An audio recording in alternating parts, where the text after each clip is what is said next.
estou em Cristo, pela fé fui atraído no seu corpo lá na cruz. Fui crucificado, morto e sepultado, ressuscitado para a luz em Jesus. Liberto da lei, do pecado e da morte, e não há mais condenação. Tudo consumado, tudo já foi pago por meu Jesus Cristo lá na cruz. E agora livre tenho a salvação, louvo ao Senhor com gratidão. Com Cristo habitando em mim, justificado estou. Com Cristo habitando em mim, vivificado eu sou. Com Cristo habitando em mim, vivendo eu vou. Com Cristo habitando em mim, para o céu da glória com Ele eu vou. Com Cristo habitando em mim, para o céu da glória com Ele eu vou.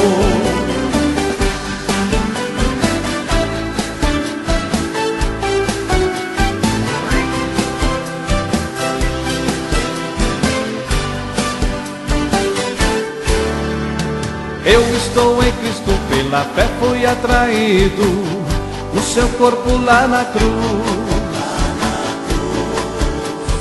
Fui crucificado, morto e sepultado, ressuscitado para a luz em Jesus. Liberto da lei, do pecado e da morte, e não há mais condenação. Tudo consumado, tudo já foi pago por meu Jesus Cristo lá na cruz. E agora livre tenho a salvação, louvo ao Senhor com gratidão. Com Cristo habitando em mim, descansado estou. Com Cristo habitando em mim, esperando eu vou. Com Cristo habitando em mim, vencedor eu sou. Com Cristo habitando em mim, para o céu da glória com Ele eu vou. Com Cristo habitando em mim, para o céu da glória com Ele eu vou. Com Cristo habitando em mim, para o céu da glória com Ele eu vou. Com Cristo habitando em mim, para o céu da glória com Ele eu vou.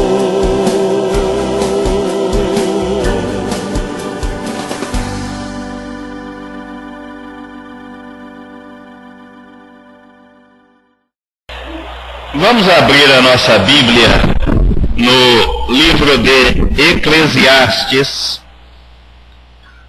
capítulo 9.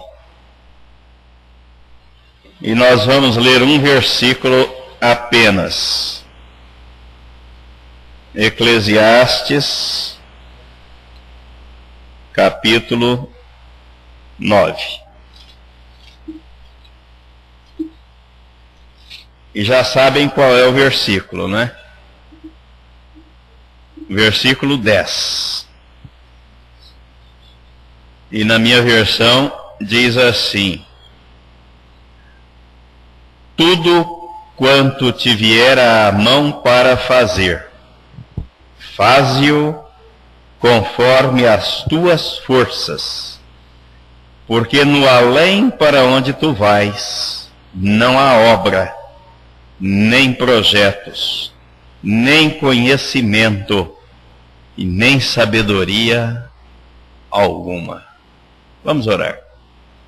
Pai Celestial, te agradecemos pelo privilégio de fazer parte da tua família, família da fé, aquela que o Senhor comprou e pagou o preço com o sangue derramado do Senhor Jesus na cruz do Calvário.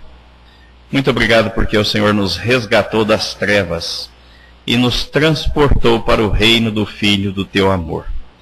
Muito obrigado porque a tua graça nos alcançou e o teu amor não tem explicação para ele, porque o Senhor amou o mundo de tal maneira que deu o seu Filho para que todo que nele crê, e crê que foi incluído no corpo dele na cruz do Calvário, crucificado, morto, sepultado e ressuscitado com ele, tenha a vida eterna. Muito obrigado por esta obra, muito obrigado pelo teu amor, muito obrigado pela tua misericórdia sobre as nossas vidas, e que se renova a cada manhã, e é a causa, a razão de não sermos consumidos. Muito obrigado pela tua igreja como corpo vivo do Senhor Jesus Cristo, por todos aqueles que fazem parte da tua igreja no planeta Terra, e aqueles que ainda não fazem parte, mas que o Senhor sabe, que querem, que têm sede de conhecer a verdade do Evangelho de Cristo, de te conhecer e conhecer a tua palavra, que o Senhor os alcance usando cada um de nós como instrumento do Senhor. Muito obrigado por tudo. Nós entregamos, e já está entregue a direção deste culto, a ação, a orientação do teu Espírito Santo. E é no nome de Jesus que nós oramos agradecidos. Amém. Amém. Podem assentar.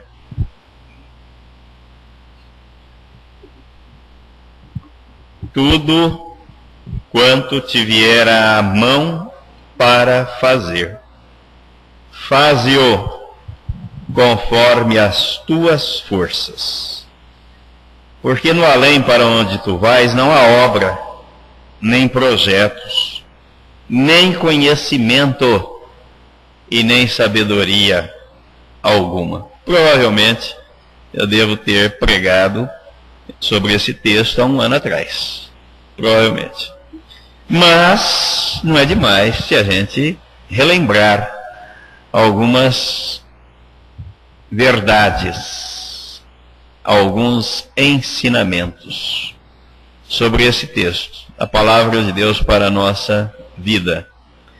E eu gosto dele, e ele é apropriado para o primeiro domingo do ano, porque eu vejo nesse texto sempre a oportunidade de uma reflexão sobre aquilo, ou acerca daquilo, que queremos, que pretendemos para o novo ano.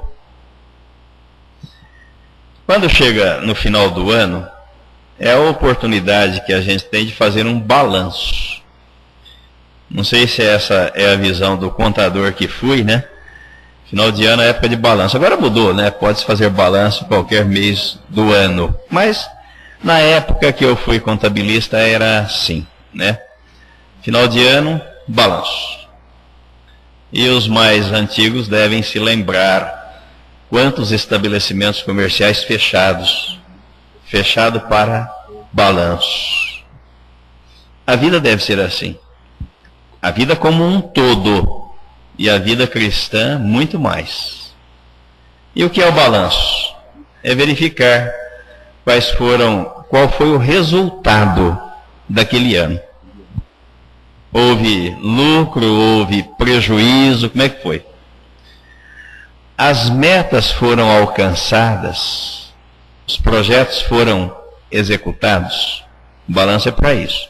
Agora o começo do ano é a hora de fazer o planejamento, fazer a programação, estabelecer as metas, os alvos, para que quando chegar o final do ano, a gente então fechar para balanço, encerrar para balanço e verificar se as realizações foram atingidas, alcançadas, concretizadas.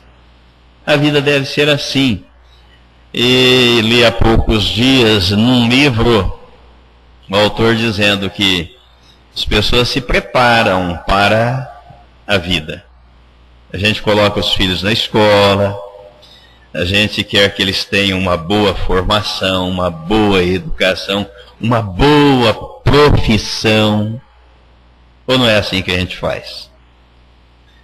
Mas aí diz o autor o seguinte: dificilmente a gente se prepara para a velhice e para a morte.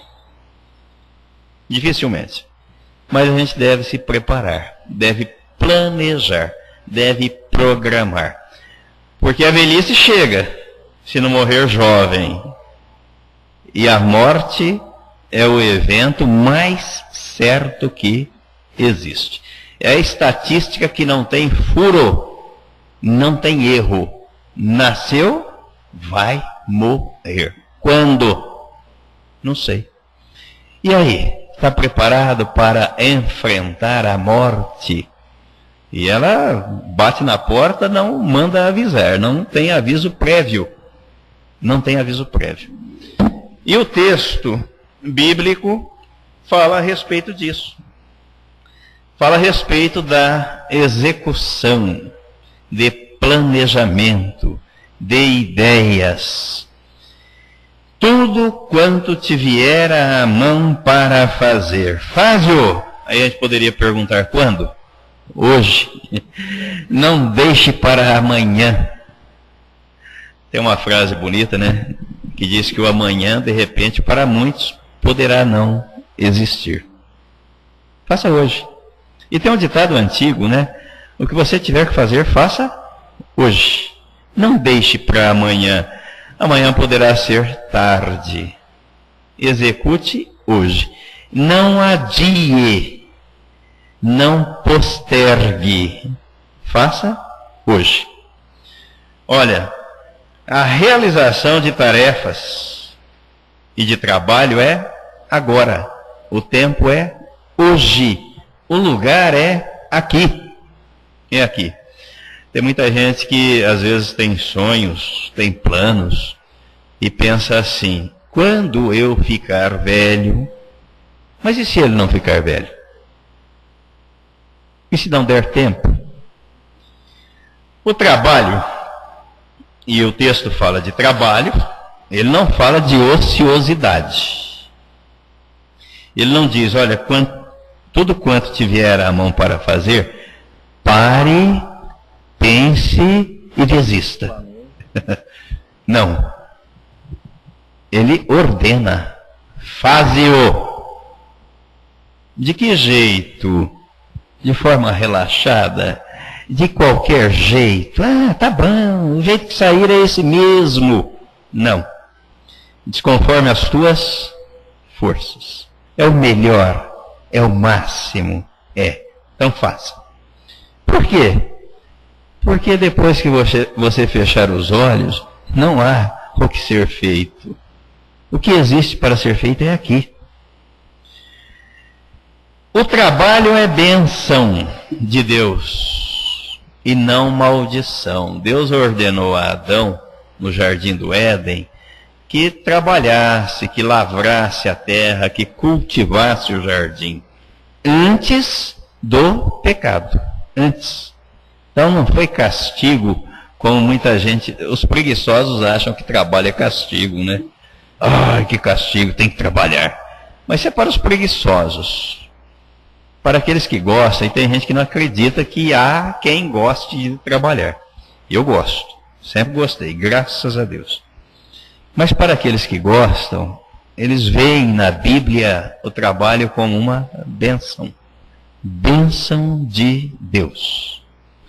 E Jesus se referiu ao Pai, dizendo ser ele um trabalhador. Vamos conferir aí? Bom, já que pregamos há um ano atrás, quem é que lembra do texto?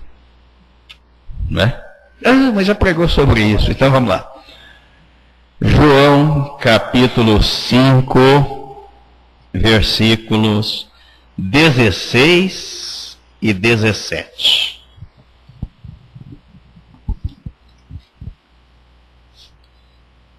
Por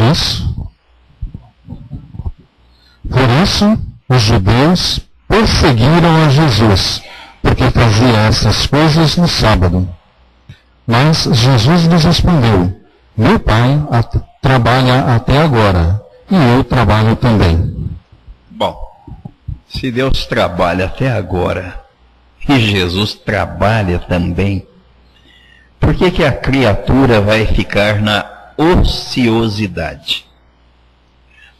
E é interessante que dentro do reino de Deus não existe aposentadoria. Não tem lugar para os inativos dentro do reino de Deus. Não há lugar para os inativos, só para os ativos. Aqueles que estão dispostos a estarem entregues à disposição do Senhor para que o Senhor opere através de cada um deles. O profeta Isaías se refere a Deus como quem trabalha em favor daquele que nele espera. Isaías capítulo 64, versículo 4.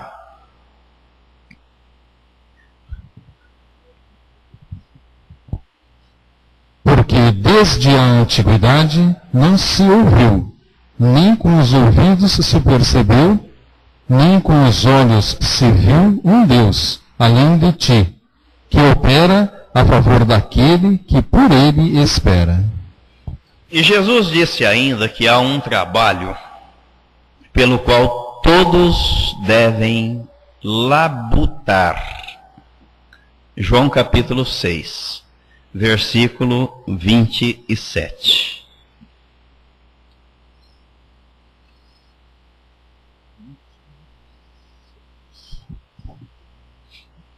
Trabalhai, não pela comida que perece, mas pela comida que permanece para a vida eterna, a qual o Filho do Homem vos dará, pois neste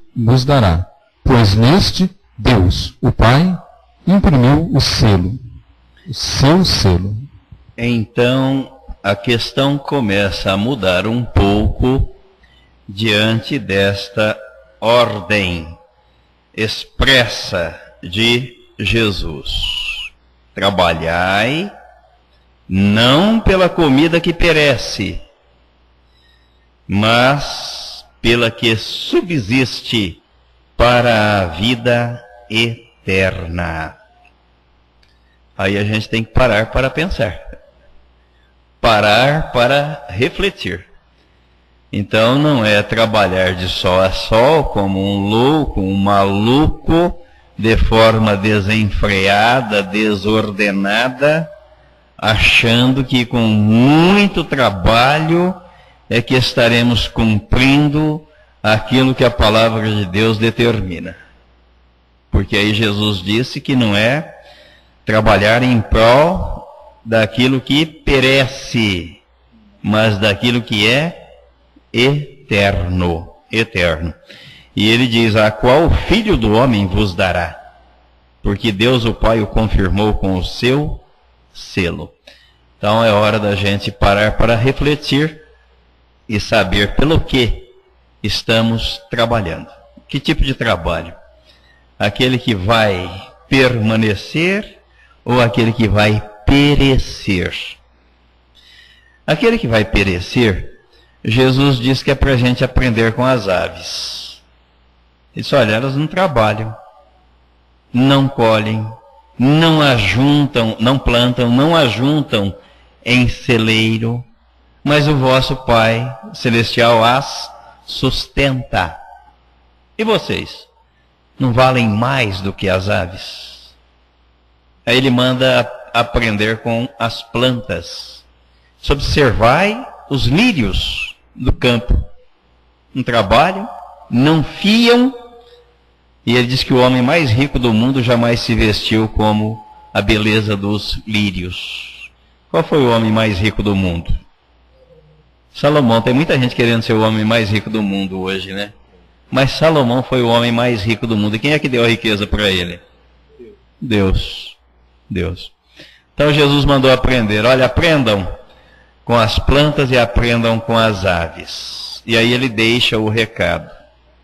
Buscai, pois, em primeiro lugar, o reino de Deus e a sua justiça. E as demais coisas vos serão acrescentadas. acrescentadas. Aquilo que a gente acrescenta não é o primordial, não é o principal. Se é por acréscimo, não é o que desempenha o papel principal. Não está na dianteira, vem depois. E tudo que a gente precisa, Jesus diz que Deus sabe. E Ele vai acrescentando na nossa vida, na medida das nossas necessidades. A tal ponto que o apóstolo Paulo disse: eu aprendi a viver contente em toda e qualquer situação. Tudo posso naquele que me fortalece. Já aprendi. Essa foi a conclusão que ele chegou e nós devemos chegar também. A necessidade é uma coisa interessante. A gente cria.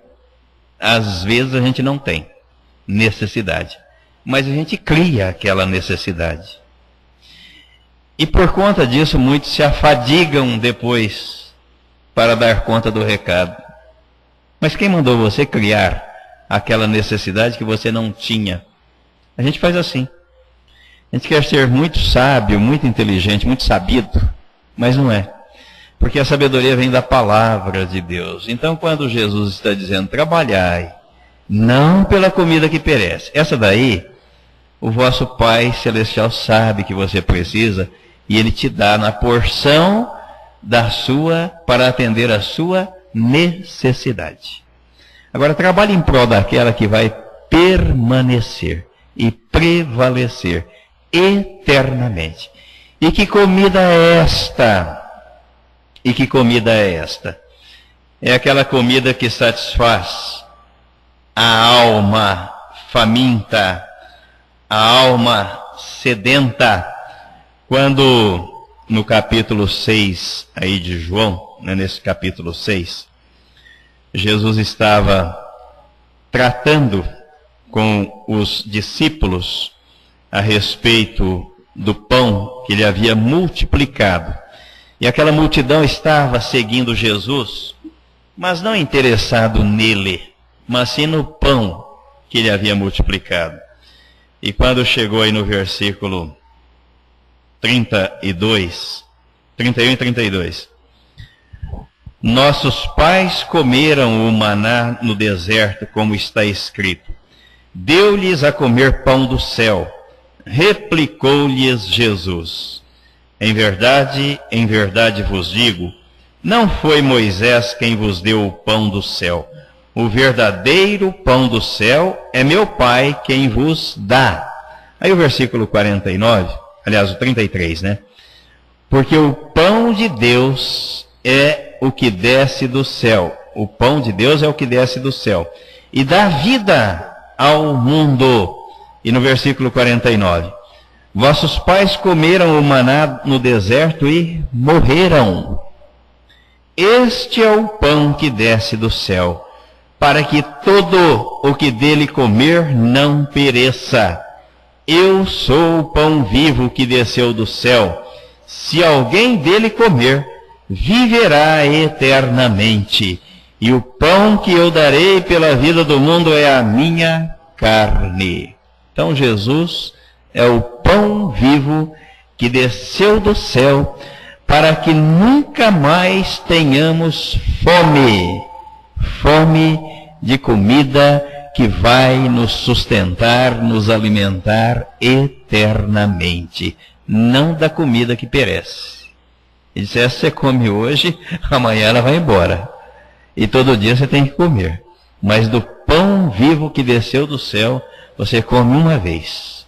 E ele te sustenta, ele te alimenta, e todos os dias ele vai estar sustentando e alimentando você. E a gente descobre através da Bíblia Sagrada, quando Jesus está dizendo que o pão que eu darei pela vida do mundo é a minha carne, ele foi oferecer o seu corpo naquela cruz. Nos incluiu no corpo dele naquela cruz para trocar a nossa natureza maligna, perversa. Essa natureza maligna e perversa, ela tem uma fome insaciável e nunca mata, nunca chega e nada basta. Mas quando ela é trocada e se alimenta do pão da vida que é Cristo, aí ela descansa. Descansa. Estamos descansados em Cristo Jesus.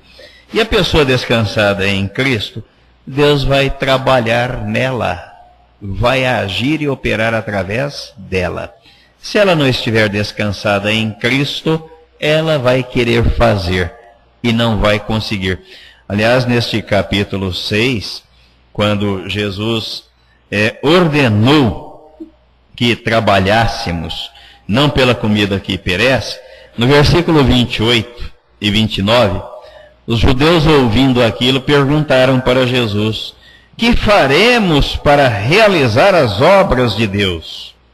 Respondeu-lhes Jesus: a obra de Deus é esta, que creiais naquele que por ele foi enviado. E até para isso, a pessoa precisa que Deus dê a ela fé, para que ela creia na sua palavra.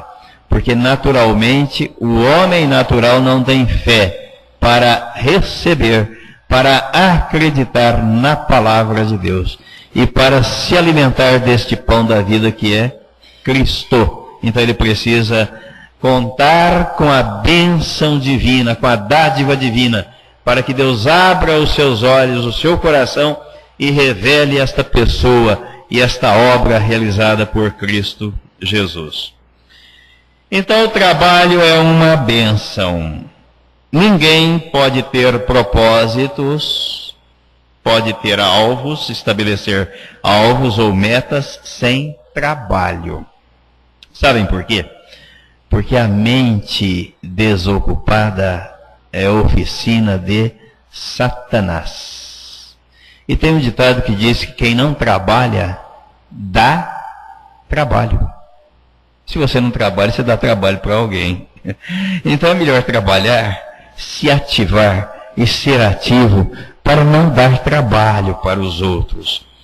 Eu, como já estou passando da casa dos 50, né, quase na casa dos 60, então tenho pensado seriamente nisso, de não dar trabalho, sabe? Então a gente precisa trabalhar para não dar trabalho.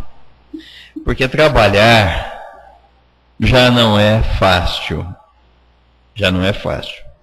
Agora, dar trabalho para os outros é mais difícil ainda, sabe? A pessoa tem que trabalhar e cuidar daquele que dá trabalho para ela. Aí a coisa complica, não é? Complica. Do trabalho nascem os sonhos, nascem os propósitos. A Bíblia Sagrada diz que através do trabalho vêm os sonhos. Eclesiastes capítulo 5. Eclesiastes capítulo 5, versículo 3. Versículo 3. Porque da multidão de trabalhos vêm os sonhos, e da multidão de palavras a voz do tolo. Na minha versão diz: dos muitos trabalhos vêm os sonhos. Quer dizer que ninguém pode sonhar na ociosidade. A mente desocupada, o inimigo vai trabalhando nela. Então não dá para a pessoa sonhar. O inimigo arquiteta os seus planos maquiavélicos. Mas aquele que trabalha, a Bíblia diz: olha, do muito trabalho vem os sonhos. Vem os sonhos. Sendo o trabalho uma bênção, não. Tem uma coisa muito importante que a gente não pode deixar de observar. Há uma observação da palavra de Deus. Salmo 127, versículos 1 e 2. Versículos 1 e 2. Salmo 127, 1 e 2.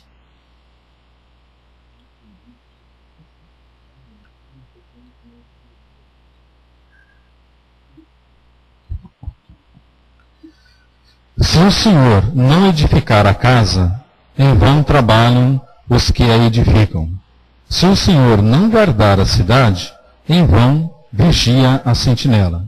Inútil vos será levantar de madrugada, repousar tarde, comer o pão de dores, pois ele supre aos seus amados enquanto dormem.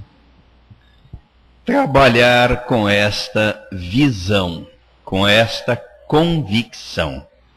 Quem é que está edificando a casa? O Senhor. Se não for assim, o salmista está dizendo, olha, inútil será levantar de madrugada, repousar tarde, comer o pão que penosamente granjeastes. Quanta gente a gente encontra nessa caminhada da vida. Ah, não tem tempo para nada. A pessoa chega até bufando, né? Não aguento mais. Trabalha de cedo até de madrugada. É para quê? Ah, precisa trabalhar. Mas espera aí. Cadê o resultado do seu trabalho? Qual é o resultado dele? E para que você tem trabalhado tanto? O seu trabalho tem sido realizado pelo Senhor? Abençoado por Ele? A Bíblia Sagrada está dizendo que se Deus não edificar, em vão as pessoas trabalham, em vão. Coisa vã é coisa que não serve para nada. Você está correndo atrás do quê? Do vento. Quero ver se eu consigo enfeixar o vento nas mãos. Não vai conseguir. Não vai conseguir. É interessante porque tudo na Bíblia é uma questão de sabedoria. Sabedoria. Não foi à toa que Deus estabeleceu. Trabalha 6 dias. É dele. É para ele. Aí tem gente que não pensa nisso e trabalha os 7. E achando que trabalhando os 7 a coisa vai melhorar. Não vai. O dia do Senhor você, quando o profeta fala a respeito, o profeta Malaquias fala a respeito dos dízimos e de ofertas, e diz que o povo estava roubando Deus, não é só naquilo que você deve devolver a ele em forma de dinheiro, de oferta, não. É inclusive no tempo, no dia. O dia do Senhor é o dia dele, não é seu. E se você não reservar para ele, você está roubando dele. Como é que um ladrão pode ser abençoado? Quem rouba, o adjetivo que se dá para quem rouba é ladrão. Não pode ser abençoado. Está roubando e roubando de Deus. E às vezes as pessoas não pensam, acham, não. Mas está escrito na palavra. É Deus quem está dizendo.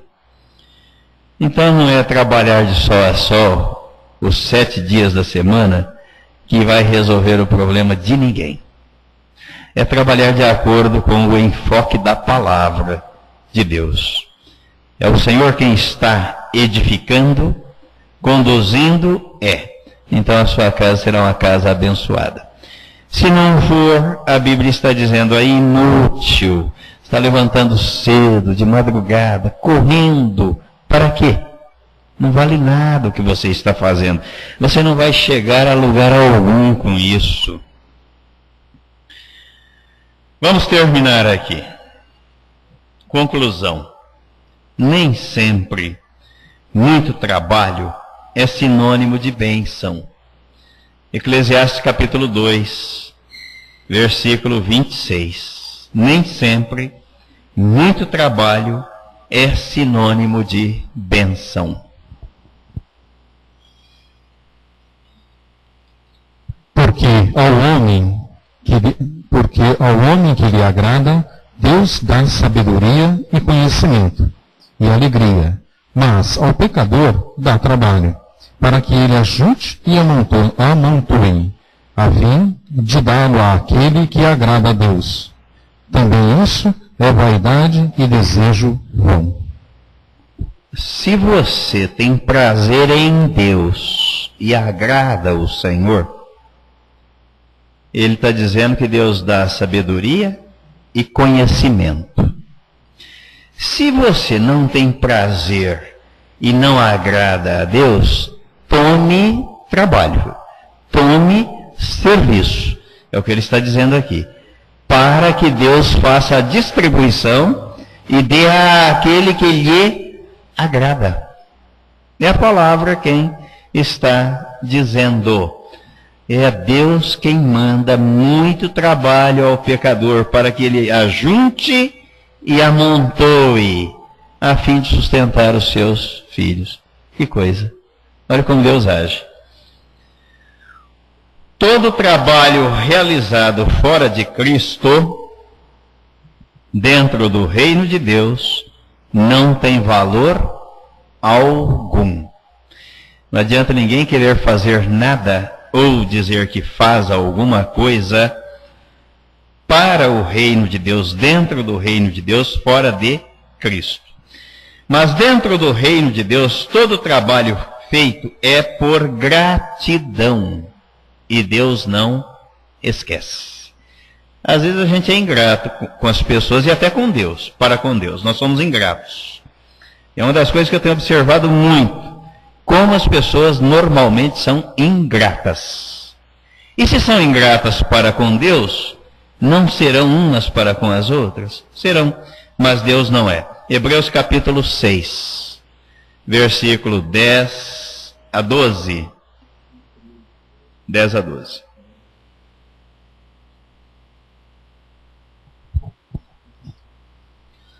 Porque Deus não é injusto para se esquecer da vossa obra e do amor que para com o seu nome mostrastes, porquanto servistes aos santos e ainda os serves. Não, desculpe.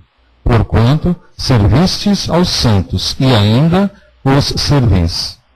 E desejamos que cada um de vós mostre o mesmo zelo até o fim, para a completa certeza da esperança. 12. Para que não vos torneis indolentes, mas sejais imitadores dos que pela fé e paciência herdam as promessas. Então o versículo 11, irmãos, é o nosso desejo. Desejamos, porém, que continue cada um de vós mostrando até o fim a mesma diligência para a plena certeza da esperança. Qual é a esperança do cristão? Cristo em vós. A esperança da glória. Essa é a nossa esperança. É a esperança do cristão. E ele está dizendo que Deus não é injusto, olha, para ficar esquecido do vosso trabalho e do amor que evidenciastes para com o seu nome. A quem é que você está servindo? Até no nosso trabalho, na nossa atividade secular, você está servindo a Deus.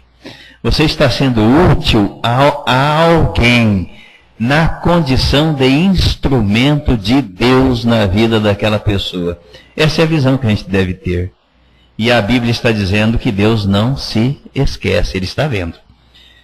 Então, nós não fomos chamados para sermos assistentes, mas para sermos participantes. Tudo quanto vier à mão para fazer.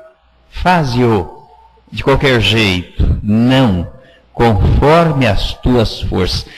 O melhor que você pode dar e fazer. Por quê? Quando? É aqui, agora, porque no além para onde tu vais, não há obra, não há projeto, não há conhecimento e não há sabedoria alguma. Amém? Amém. E amém. Amém.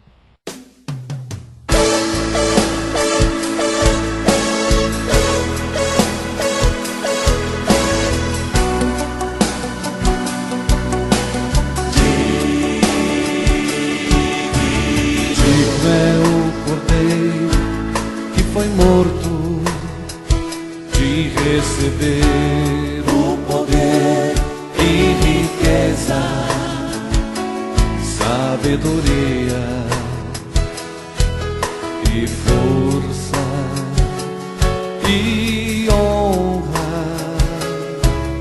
e glória e louvor.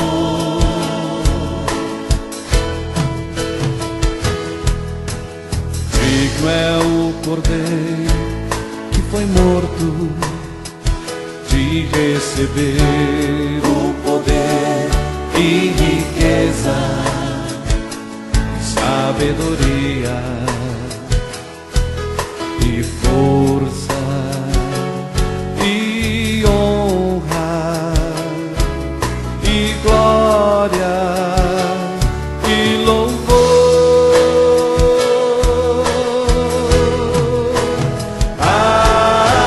Aquele que está sentado no trono e ao Cordeiro seja o louvor e a honra e a glória e o domínio pelos séculos dos séculos.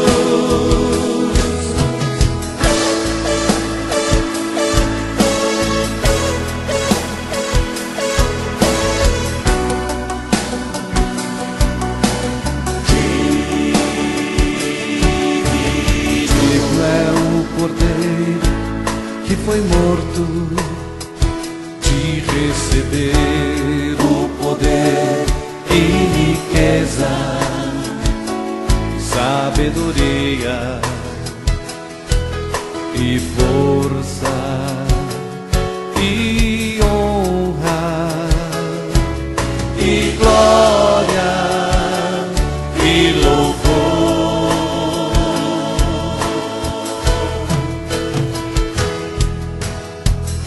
É o Cordeiro que foi morto de receber o poder e riqueza, sabedoria e força e honra e glória e louvor.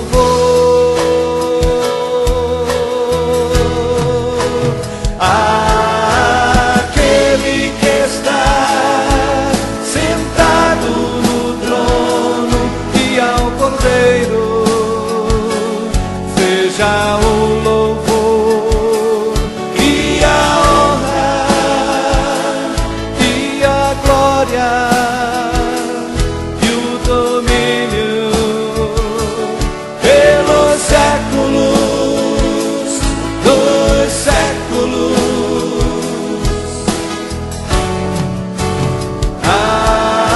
Aquele que está sentado no trono e ao Cordeiro seja o louvor e a honra e a glória e o domínio pelos séculos dos séculos dos séculos. Amém.